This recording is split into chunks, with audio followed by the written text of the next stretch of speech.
For our sunflower painting, I'm using a size 10 Curry's watercolor brush, 2400 series, water, paper towel. I've got my Mungyo watercolor set, and I've got Baohong Academy watercolor paper. It's 100% cotton.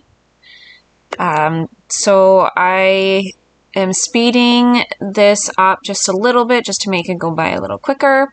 I'm mixing a nice yellow and then brownish color for the center.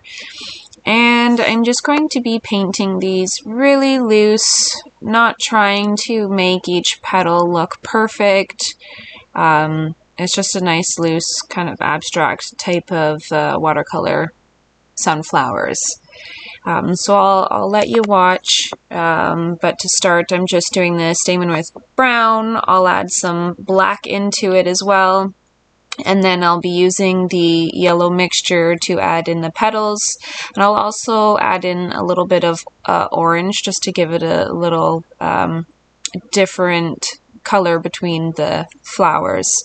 And then after, I'll go in with a mixture of greens to add the stems and leaves. You'll see a lighter green and then a darker green on top just to add a little extra to it and make it pop. I hope you enjoy it.